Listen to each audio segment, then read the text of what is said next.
This is the Flyerdelphia Podcast, presented by SportsTalkPhilly.com, with Kevin Durso, Rob Riches, and Dan Heaning.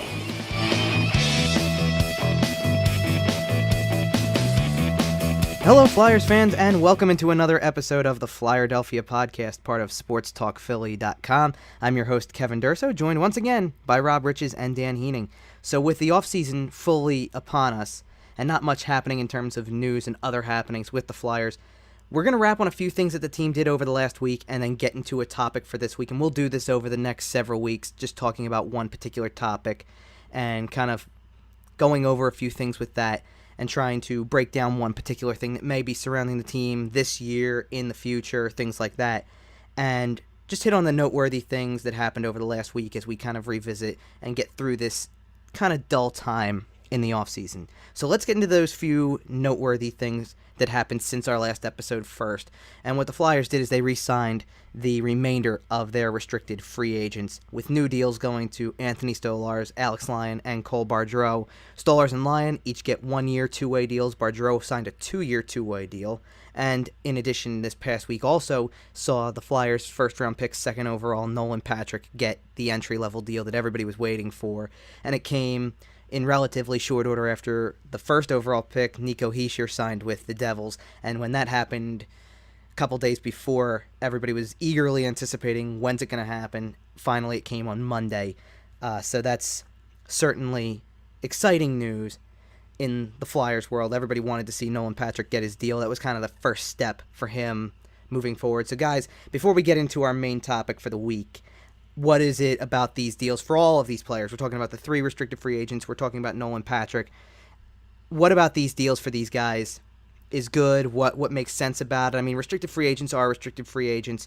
We really knew where Stolarz and Lyon were going to fit as Phantoms options next year, seemingly, since Brian Elliott and Michael Neuvert are going to be with the Flyers, it appears. And then Cole Giroux's been a fixture of the Phantoms for the last couple of years. So, guys, what do you think about those 3? Well, the good thing is that there's no headaches with any of these restricted free agents. Roman Lyubimov left for the KHL, but that was to be expected. But there were no players that, went to arbitration, tried to drag this out, tried to get more money, tried to get more term. It was just, pretty standard procedure. No headaches. You keep Lyon, which is good. You keep Stolarz aboard. Everything about it is just standard procedure. It's no headaches. That's the best possible route to go when you're dealing with restricted free agents and with your first pick. Yeah, it was all pretty straightforward. It seemed like Hextall knew what he was doing going into the restricted free agent signings, and obviously he had his plan. Everything worked out. Like you mentioned, Dan, Lyubimov heading back to Russia was all but inevitable. So that's just one less thing the Flyers got to worry about. That's just less skin on their behind, I guess you can call that. But you get Stolarz and Lyon back for another year. That's going to be an interesting one with all these kids coming back up. The goalie pipeline, Carter Hart and Felix Sandstrom. So I'm curious to see how that will keep going forward. It seems to me like this will probably be, like, they're both on 1-year deals. I think it's both their qualifying offers. That this will be it for at least one of them. It's got to be, right? Absolutely. Yeah, it seems that way, and it's a bit of a shame. They solidify their roles as the Phantoms goalies, but you're going to see somebody who isn't really going to get his chance at the NHL level. And I'm starting to wonder that that probably may be Stolarz, just because of the fact that when you get a taste and you don't get a full crack at it, it gets a little frustrating. He's going to obviously go back to the AHL, it would appear. And while he may be the first option for a call-up when injury may come, it could be Lyon. We really don't know. It would depend on who's performing, or one outperforming the other, you could say. But whoever the hot hand is at that time, too. Well, exactly. If one of them is performing better and has taken the lead, at the time that Stolarz came up last year, you could say that was Stolarz. Nobody really knew what Lyon had at that point in time, and it was an opportunity for both of them, so it seemed. Stolarz was going to get to go into a situation where he was going to be a long-term backup, knowing there was an injury, and Lyon got the chance to be a long-term starter, knowing Stolarz wasn't going to be in his way going up to the NHL for a few weeks. And all of a sudden, Stolarz was riding the bench at the NHL level. Lyon took that opportunity head-on and runs with it, and it turns into a situation where all of a sudden they were back in a goalie platoon when Stolarz went back down. So if you've got one who's outperforming the other, it's going to be an easy decision. And if it's Lyon, he would be probably the one who gets the opportunity. But regardless, somebody's going to get frustrated to the point where, and especially knowing where Carter Hart and Felix Sandstrom are at this point in their development, it's getting so close for those two that eventually, sometime, if not next season, by the season after, those two are going to be running the show out of the AHL at the very least, if not one of them making the jump to the NHL. It's going to be very close. Let's not forget, this is Lyon's second professional season. Last year was his rookie year in the AHL, just coming right out of Yale, so he still has a lot of rigors to adjust to. He could come right back to earth next year. It's not out of the question. He could also very well be that guy that comes up whenever Michael Neuvirth gets hurt. I mean, obviously the front runner for that position is Stolarz, the guy who just fills in for whenever Neuvirth gets banged up, as we all know will happen. It's not if, it's when. Yeah. But it's just a matter of just seeing who is actually going to perform this year with Lehigh. And last year it was Lyon, because Stolarz, as Kevin mentioned, Stolarz went up, Hackstall didn't play him all that much, and he got rusty. Yeah, and I take that situation you're talking about, Rob, and I kind of compare that to Stolarz in his kind of early going. He had a rough rookie season in the AHL. He was kind of average at best, and then really turned things on in his second pro year. And then you had the third pro year, and you go kind of the up-down game, and when he was up, he never really got to play. He didn't look particularly strong in that second half of the season because of what happened in December. So you take that, and that's why they rode Lyon for so much of the stretch run of the season. Yeah, Stolarz got starts. I'm not saying he didn't. You're going to.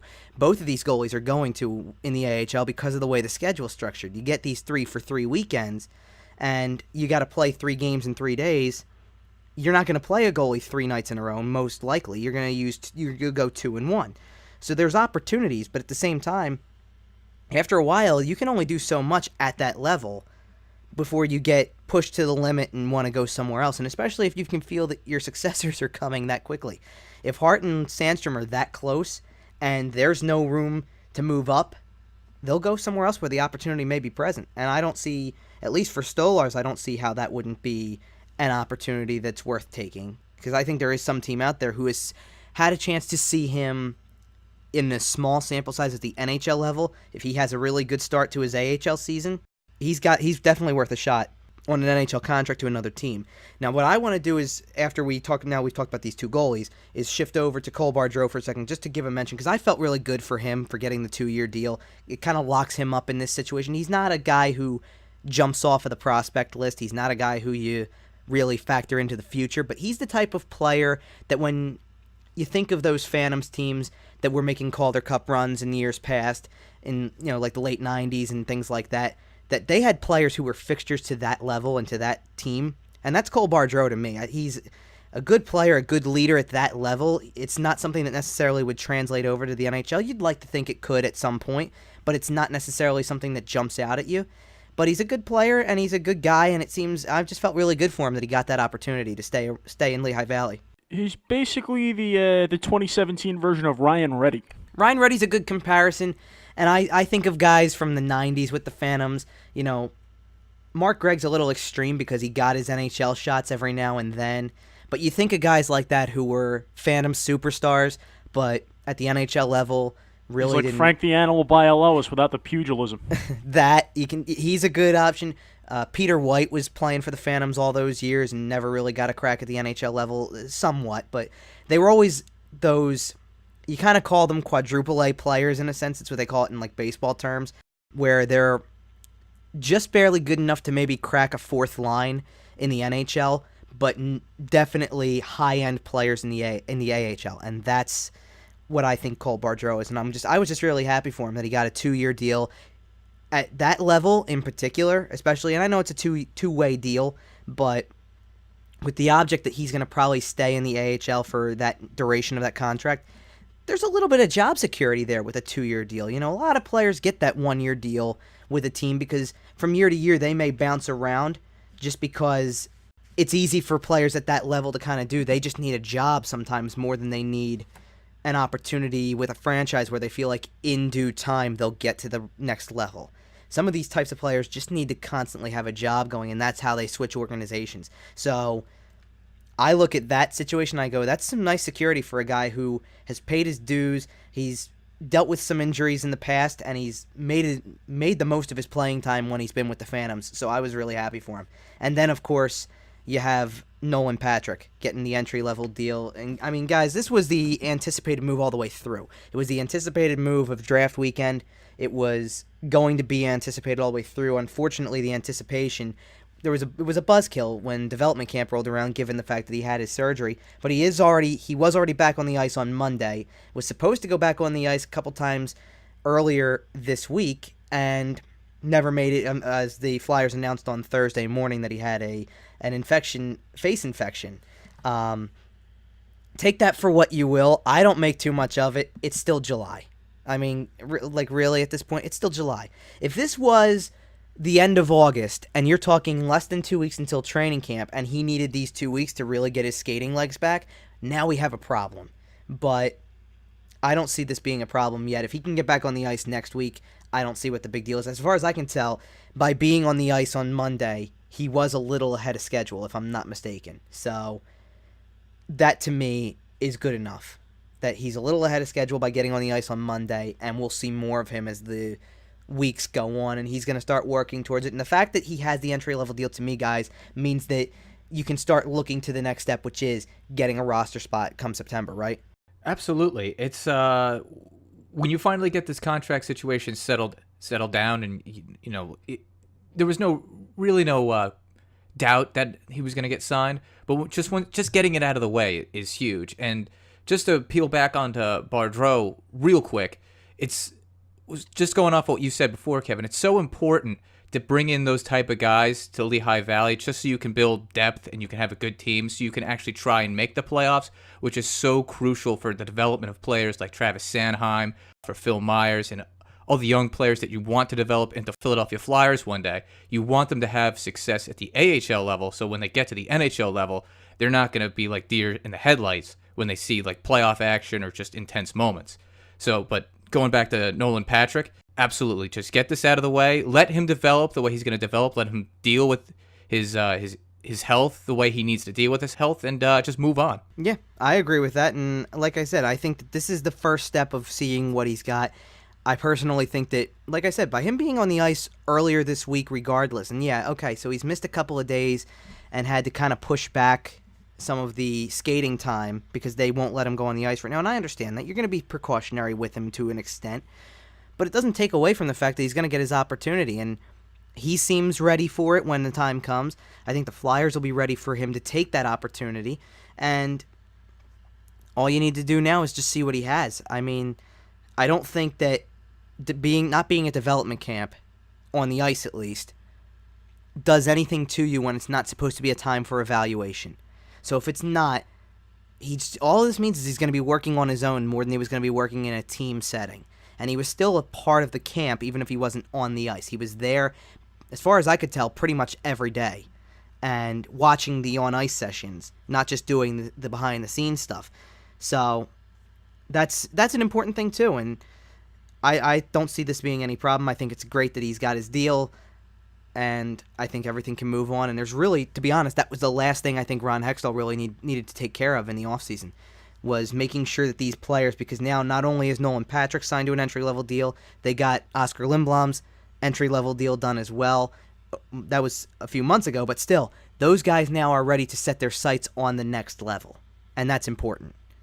So I think we should go ahead and now move into our main topic of the week, and it's something I want to just preface by saying we had this topic featured on the site a couple of times this week. Dan wrote a column on it on Monday. I had a column up on Wednesday that I wrote about one aspect of this situation, which actually involves Nolan Patrick, and then Dan also kind of just covered the whole topic completely, in the sense that we're looking at Claude Giroux here this week, and we're talking about Claude Giroux's future. Now, we're not talking about Claude Giroux's future as if there is an immediate threat to it. We are not saying that at all. That's because it's not the case. There is no immediate threat to Claude Giroux's future in any way.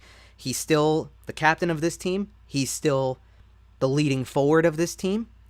And he's going to be next season, because nothing is going to change, not even with these rookies who are so highly touted coming onto the team. But what happens down the road? You've got this season, and I kind of like to think that we talk about it from Jake Voracek's words at the end of the season, if it doesn't start clicking this year, if they can't put something together this upcoming season, then they could blow part of the core up. That's the way Voracek worded it, and that doesn't necessarily mean that Giroux's future on the team is in question, but what happens as the roles may change. So that's what we're going to discuss this week. Kind of all the different things that go into Giroux's future, the remainder of his contract, his role with the team, the leadership element of his role with the team, all of that. So what we would start with is, and like we said, this is a really big debate topic right now, especially because Giroux posted career low numbers last season. So given the way the team is trending towards younger players, and Giroux's preparing to hit 30 next year. He hits 30 in January. So this is what we're talking about. What is his future with this team? He has a no movement clause in his contract, 5 years remaining on the 8-year contract, but he's also been the subject of trade rumors in the past, and yeah, they dissipate over time, but with 5 years left on his contract, what is the plan for Claude Giroux going forward, guys? Well, I just think with Claude Giroux, I was looking at some of the comments for the column that I wrote on Monday, and one of the ones that stuck out to me was, oh, well, if I catch the drift of this article correctly, the Flyers will have an $8 million role player going forward, and that's not really what's going to be the case. Claude Giroux has to be a top 9 at least player to play his game. I compared it sort of to what Dave Andreychuk did in Tampa Bay, because Dave Andreychuk was like a third-line type player. He didn't get a lot of minutes, but he was still able to score 20 goals. He got a few votes for the Selke, so he kind of focused on defense, score some goals, and just chip in that way, but be that vocal leader. Be the guy who grabs Vincent Lecavalier by the scruff of his neck and say, hey man, you got to go do this. This is your team. And that's what I kind of think Claude Giroux should kind of morph himself into. Obviously different players, because Andreychuk was this big guy who would run you through the boards, and Claude Giroux is this guy who'll try to outmaneuver you. And with Claude Giroux, the plan really should be just to lessen his ice time, lessen the amount of damage that he can receive, so you can prolong his career long enough so he can have 60 to 70 point seasons, for at least 3 out of the 5 remaining years on his deal. That's the nature of his game, is to score. It's to, produce points. Even if he only gets 10 to 15 goals, 45 assists, that's right where he needs to be anyway. So the plan should be prolong him, maybe put him on wing, just keep him, keep Claude Giroux healthy and in that leadership position. Yeah, honestly, the plan for Giroux is, they didn't sign him to an 8-year extension just for nothing. They signed him to an 8-year extension because they still thought he could be the guy over those 8 years. And as we're learning over the past few seasons, that's just simply not happening. You have Giroux who's just getting in his own way. He's not able to create that space for himself like he used to be able to. He doesn't have those big body presences in front of him like when he had Scott Hartnell and Jaromir Jagr that one year in 2011, 2012. Now that he's, trying to be the guy for the Flyers, it's just not, he's getting in his own head. He's trying to play through injury like he was doing this past season, and it's really affecting him out there on the ice. You can tell. One thing, Rob, with that is that 2011-2012 season, not only did he have Scott Hartnell and Jaromir Jagr on his sides, but he had Danny Briere as a second-line center. He had Jean Couturier, I think, as a fourth-line center. He had some depth on other lines, and those other lines could score. He hasn't had that since, Danny Briere left, but was bought out. Who has really taken the scoring load off of Claude Giroux since Jagr left, since Briere was bought out, since Hartnell was traded? Nobody, really, right? Right. So that's why the best possible thing to happen for Flyers scoring was when they would take Voracek off the top line with Giroux and put him in a secondary role, because you'd have teams you'd figure out they could just key in on Giroux and Voracek and just shut them down completely. If you're able to split them up, they're able to do more damage that way. They'll be able to do more damage, but the problem with that is you could just, on that particular line, let's go back to the line everybody loves, the Couturier, Konechny, Voracek line. You could really just kind of key in on Voracek and then just take your chances with a rookie and then Sean Couturier. There hasn't been a whole lot of, depth in terms of scoring. It's just been if Claude Giroux hasn't scored, and Jake Voracek hasn't scored, and then Wayne Simmons hasn't scored, then the Flyers are a threat to absolutely no one. Yeah, and it's funny, Dan, because you mentioned 3 names that I put in my column on Wednesday too, which was Briere, Yager, and Hartnell. And over the course of those years, that was when Giroux was most successful. But I also kind of went back to even before then, when you sit there and you go, Giroux kind of started to really turn a corner the year that they made the final in 2010. And you look at the guys who were on the team then and you go, they had Mike Richards and Jeff Carter as the leaders of the team. They were the ones who were getting the attention, and Giroux was really an under-the-radar up-and-comer at that point. And then after the blockbuster trade sends both of them out of Philadelphia, Briere is still there. They bring in Yager. They have Hartnell. Eventually, Simmons and Voracek come into the picture. And all of these players are on the same team. Like, there's depth there, and then as they start to leave, Briere gets bought out. Yager was done after 1 year with the Flyers. Hartnell eventually gets traded. And you're down to 3 guys who are capable of scoring. And we started to see a little bit. I think the reason that you started to see the Flyers play a little looser last season at the end of the year was because of the fact that you had Jordan Wheel starting to score a little more. Konechny was starting to get his legs back at that point. You had these guys who were contributing at the end of the year that took a little pressure off of guys like Giroux. So that's a big thing for me for him. And, I look at the plan for Giroux going forward, and I go, you know what? For now, nothing changes for him. He's still going to be a top-line center. He's still going to be the captain of this team. But he's also going to be 30. And you know what? This isn't Sidney Crosby at 30 where you're sitting there going, can you believe he's only 30 and still just entering the prime of his career? This is a player who, he's got 5 years left on his contract, and that's going to happen as he's turning 30. But get to the next few years of that as you're down to 2-3 years left on this contract, and he's a 32-year-old player. Now you've got a player who I don't want to call it entering the twilight of his career, but to an extent he is. When the contract's up, he's going to be 34, 35 years old. That's the twilight of most careers for people.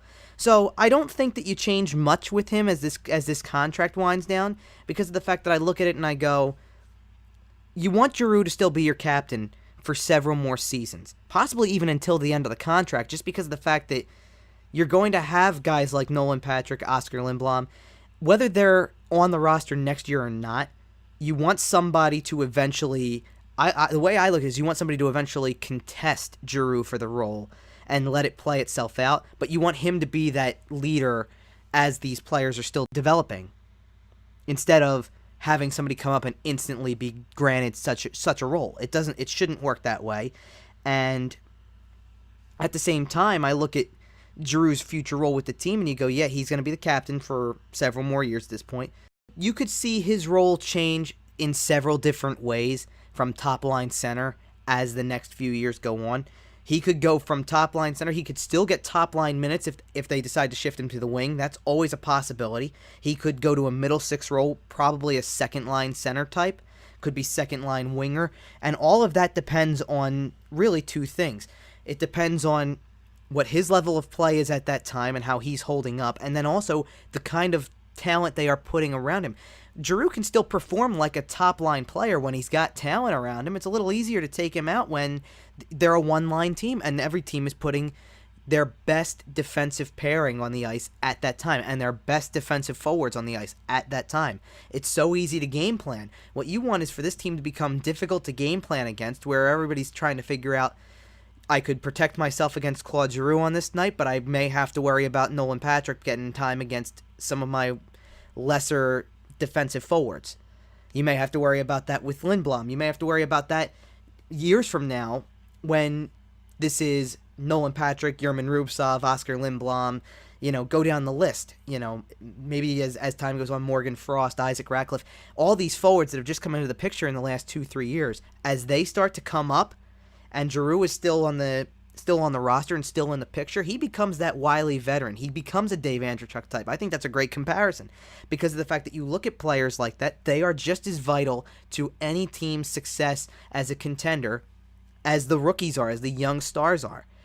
It's just going to be, as unfortunate as it is that Giroux is not going to be the star player as this team may start to reach that contention level that everybody's been patiently waiting for, it's still going to be something to see him be a part of that team, because of the fact that everybody's going to want to see him succeed and to get that opportunity again, even if he's not the leading player on this team anymore. Let me go back to a point that you just made, Kevin, that you want Nolan Patrick to be able to compete with Claude Giroux for that leadership position. That's actually going to be very vital to still have Claude Giroux on the roster for that. Because look at how many captains the Flyers have had where you kind of look back, he's like, man, maybe somebody else should have been wearing the C at the time. Like Eric Lindros. Maybe Rod Brindamore should have been captain at that time. Because you look back and you see how Lindros he didn't mesh well with the media. He didn't exactly mesh well with, some of his other teammates, if you believe every rumor.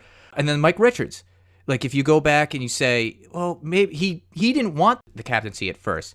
And if you go back and you think, well, maybe Kimmo Timonen should have been one wearing that C. Maybe things go a little bit differently for Mike Richards. So if you have a guy like Claude Giroux who is wearing the C, undoubtedly the captain, because if he does wear the C for at least 22 more games, he will be behind only Bobby Clark for the amount of games played as Flyers captain. So the important thing is to have a guy like Claude Giroux who can kind of like do on-the-job training with Nolan Patrick. So by the time Claude Giroux is his time is kind of up, like maybe Flyers don't bring him back after his contract is up, then Nolan Patrick has nothing to be afraid of. He can just put the C on. He knows it's his team. He's been taught everything that Claude Giroux knows.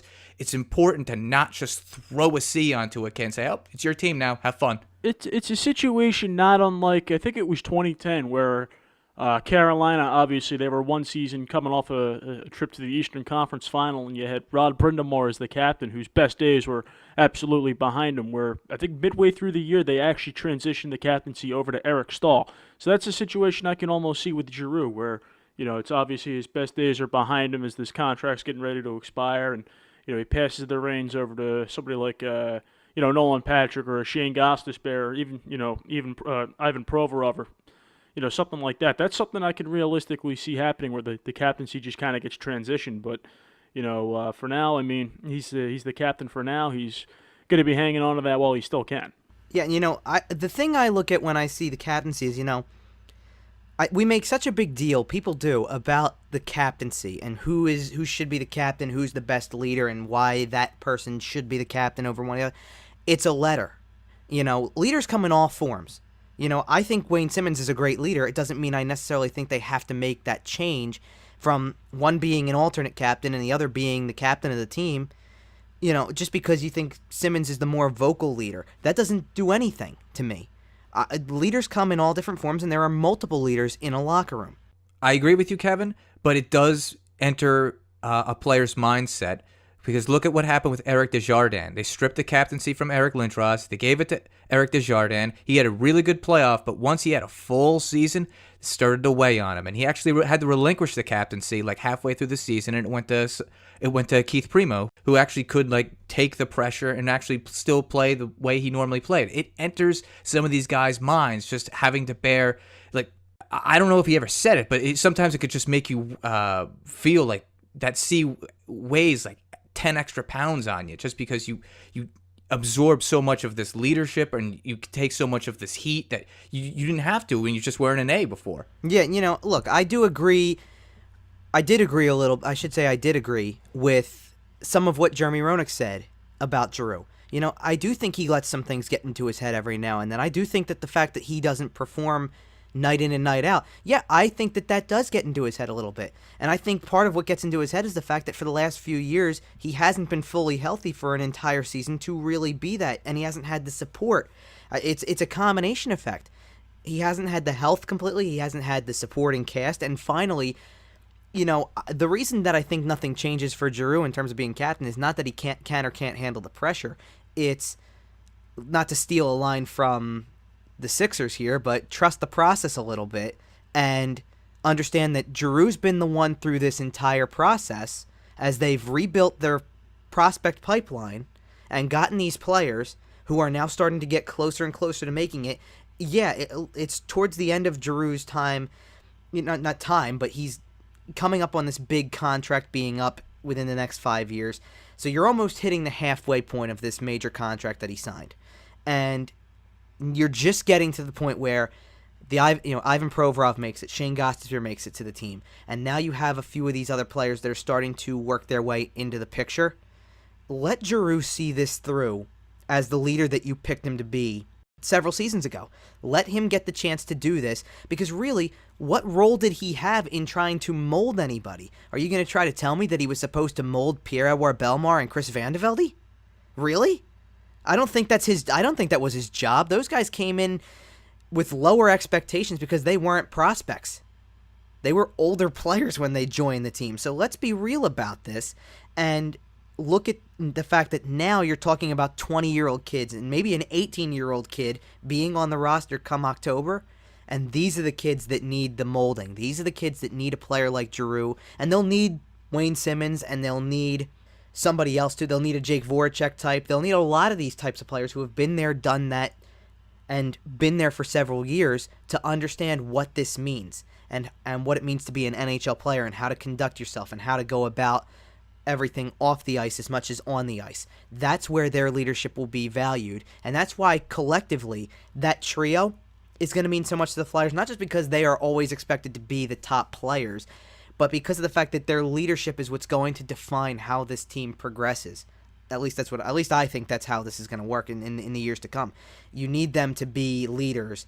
Giroux just happens to hold the highest leadership role, but everybody has praised him all the way through, at least within that locker room. Wayne Simmons hears those rumblings too about how people want him to be the captain of this team and sits there and goes, you know what? Claude's been a great captain. I don't see why anybody would think anything otherwise. He's been a great captain. So as long as morale is high in the locker room among the players themselves that he's doing a good job, let's see what happens when they get some additional talent around them, and maybe you're able to produce a little more. Yeah, moving the captaincy wouldn't do anything anyway. All that would do is create turmoil. It would just make, what's the front office doing? What's Dave Haxtell doing if they're taking the captaincy away from Claude Giroux and giving it to Wayne Simmons? It makes no sense. You can go off of some things like what the Sharks did, but what the Sharks did was just showing off that they had no plan, that they had to keep constantly moving the C around like they were throwing darts on a dartboard.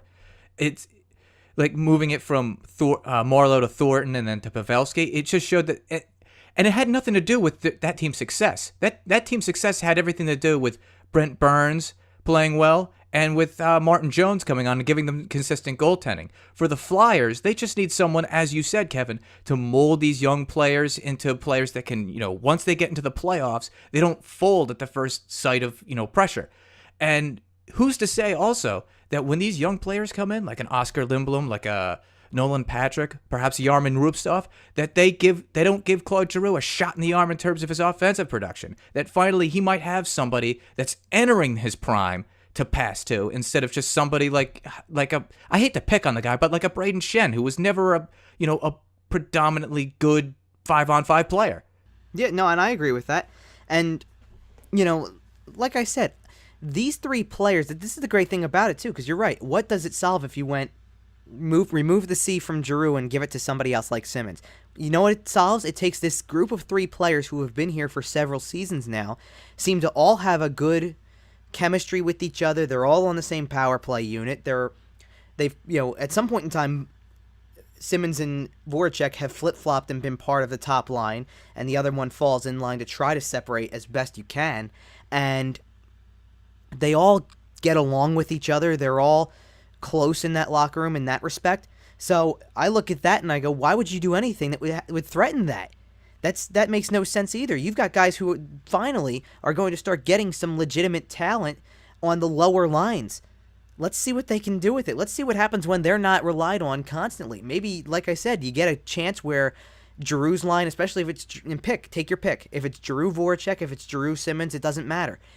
Give them a chance against a defensive pairing that isn't the top pairing that plays 20 to 25 minutes a night, and see what happens, Let's see what happens when they're playing and they maybe happen to catch a time when the third pairing's on the ice, and that's the two players the Flyers can throw over the bench because they put the top pairing on the ice when Nolan Patrick was out there, or something like that. Let's see what happens. I guarantee you that Giroux's numbers are going to look a lot better than they were last year because he's not being relied on as the only guy. His numbers also should get better over the course of the time that Nolan Patrick develops, just because At one point, I expect Nolan Patrick to pass Claude Giroux during Claude Giroux's contract. I expect Nolan Patrick to pass him in terms of talent and all, point production, all that stuff. So at one point, opposing teams are going to have to focus their top blue liners on Nolan Patrick, and Claude Giroux will see second, third line pairings, like you were saying before, Kevin, and that will help as well. Just not only being able to pass it to like young players that are in their primes, but seeing less of the Ryan McDonoughs, less of the PK Subans, or less of the top pairing defensemen that you will see, less of the Shea Webbers, and that will help Claude Giroux not only play at a higher level, but it also take the pressure off him from having to produce all the time. So now that we've discussed Claude Giroux's future with the Flyers during his current contract term, what about what happens after that contract is up? We'll discuss that next here on the Flyerdelphia Podcast. Stay with us. You're listening to the Flyerdelphia Podcast with Kevin, Rob, and Dan on SportsTalkPhilly.com.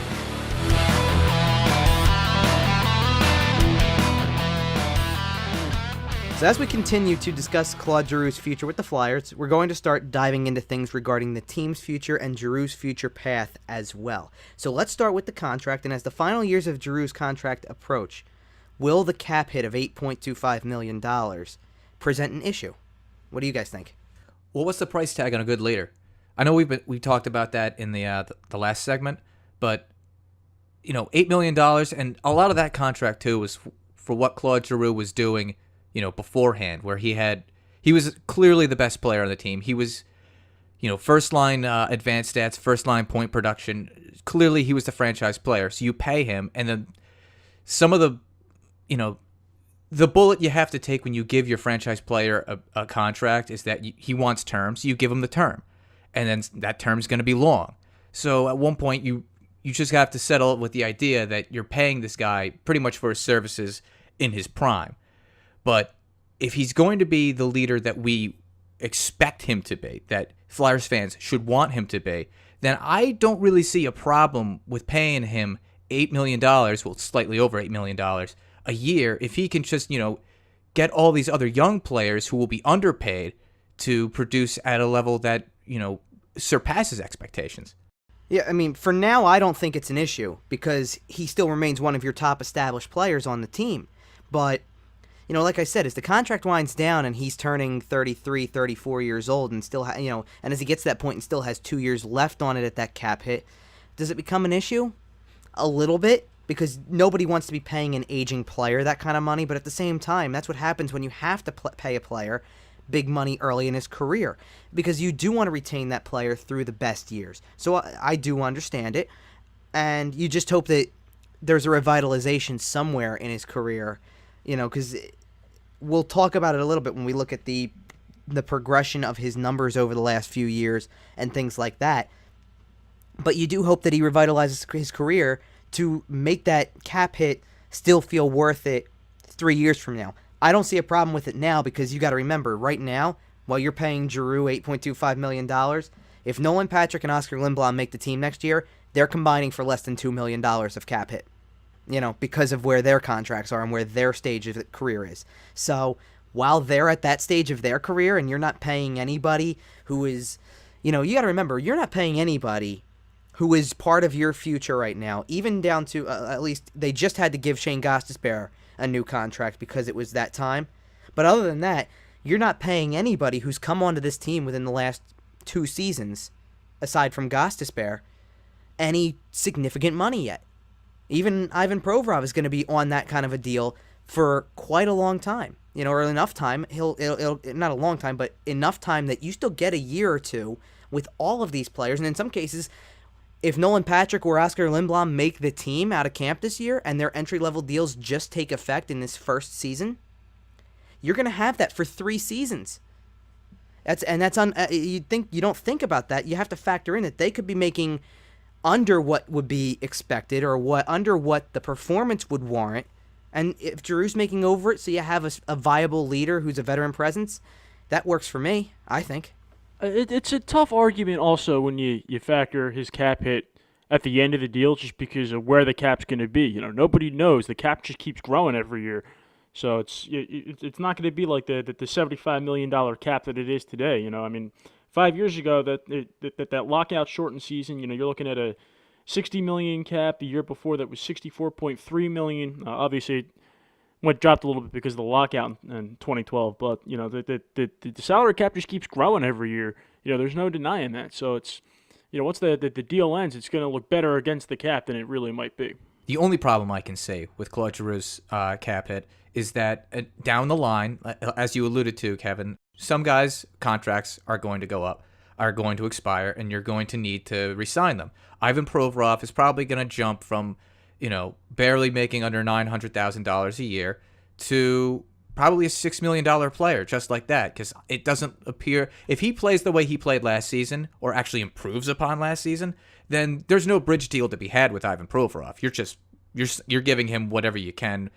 Hopefully it's manageable, but you're giving him a pretty substantial deal.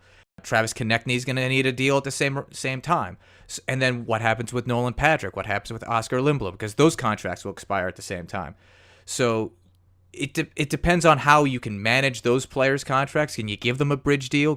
Can you work some kind of magic to make these numbers work? But like Rob said, you never know what the salary cap's going to be. It could be higher or it could be lower than now. Exactly. And, as we shift, we're going to kind of just keep progressing along with discussing where this contract's going to be and what to do about Giroux's contract as it gets closer to the end, and thinking about things with Giroux's past as much as his future, really, because you're sitting here going, let's kind of lump these next two questions together because they kind of go hand in hand in a way.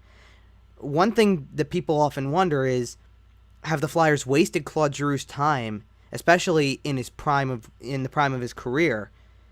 And is there a chance that they will be in position to compete for a Stanley Cup during the rest of this contract?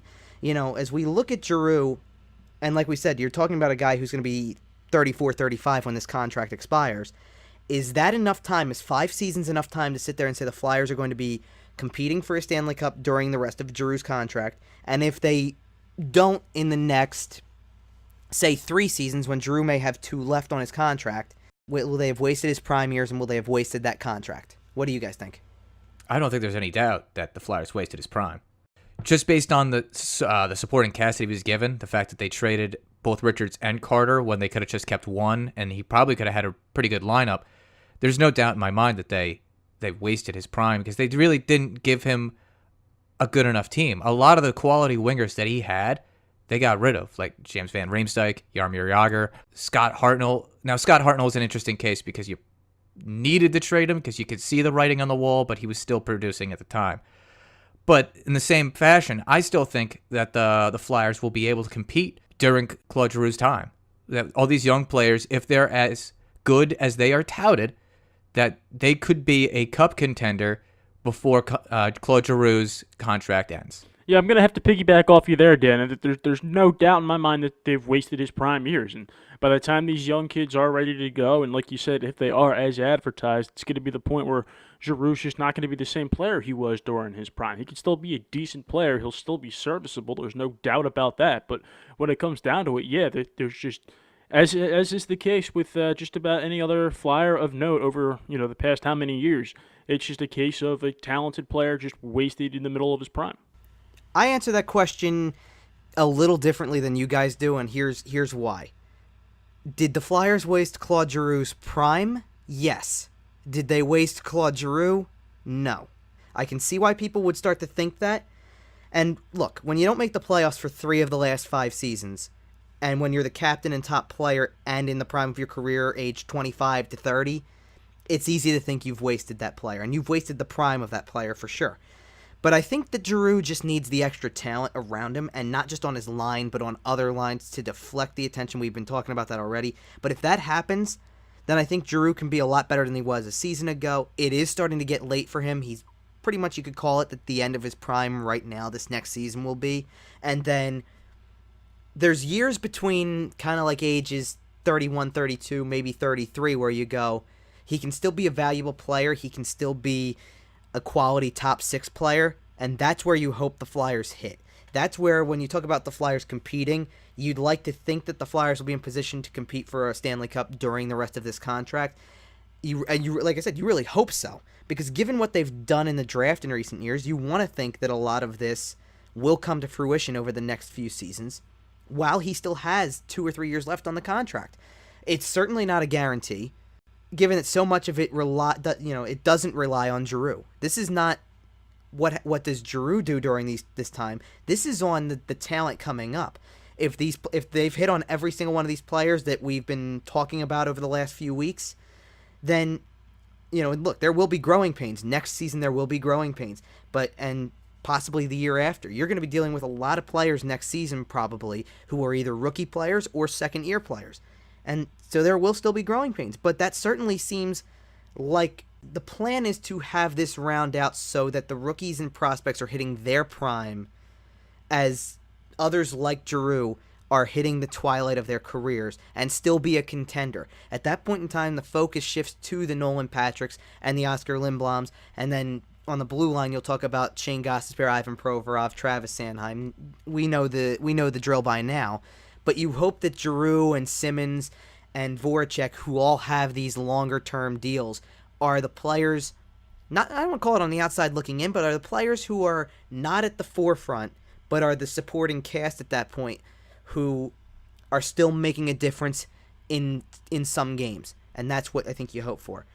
So, since we're talking about Giroux and kind of go back to last season a little bit, with the way that, like we said, it was career low numbers for him last year, and it's been trending that way for several seasons now. So, is he regressing? I think the simple answer is obviously yes, but what goes into determining that the player is regressing to you guys? Well, Claude Giroux is regressing in terms of point production. There's no question about that. But a lot of his advanced stats still indicate that he is still a first-line player. So what you have to take into account, though, is advanced. It's like putting all that stuff together, putting the advanced stats and the traditional stats together. It's kind of like an algebra expression. You have to take, like, if advanced stats plus traditional stats equal whatever type of line player you are, Claude Giroux is like in between a first and second line type player. So you can see in a lot of the stats that he has, if you dive deeper into that he maybe he's not regressing in terms of the advanced stats. It's just that he's hit it like a Chad Pennington area of play where he just has a really good season, then a bad season, a really good season, a bad season. Because if you look at his shooting percentages, like in the 2013-14 season, he shot nearly 12%. Then in Craig Berube's last season, with as a Flyers head coach, he shot for slightly under 6%. Then in Dave Haxtell's first season, 9%. Then this past season, 5%.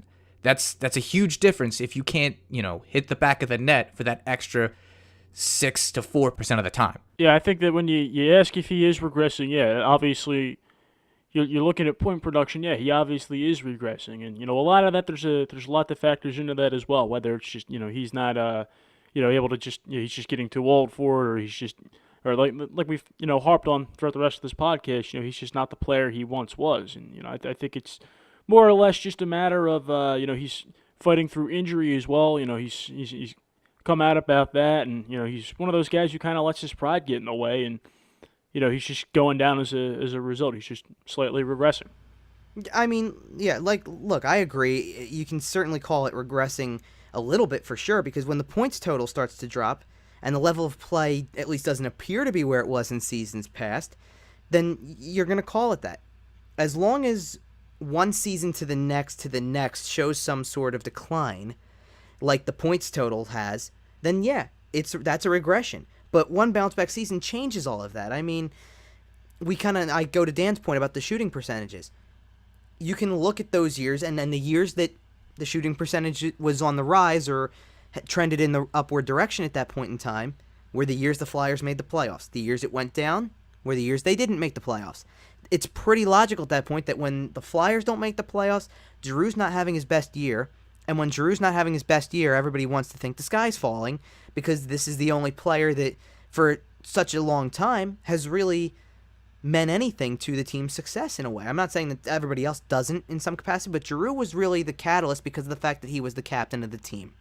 And even though Simmons has come on very strongly as a point producer and leader in the last few years, and Voracek has been another player who has been relied on for point production, it comes back to the player who wears the C, because that's it's a noticeable feature.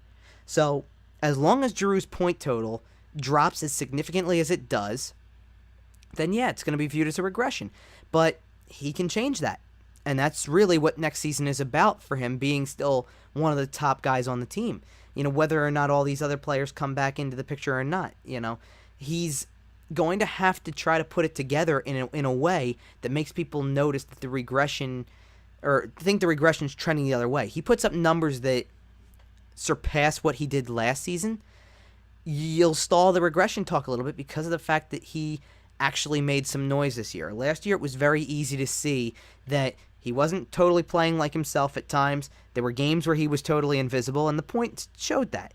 And all you need is for him to actually be back on the score sheet a little bit more and still give the energy that he's been trying to put into the games before, feel like himself, come in healthy and ready to go, and see where it gets you. Let me ask you guys this question. Do you think it's more of a regression from Claude Giroux's skill, or do you think the burden of having to pretty much carry this team is just too much to bear for him now?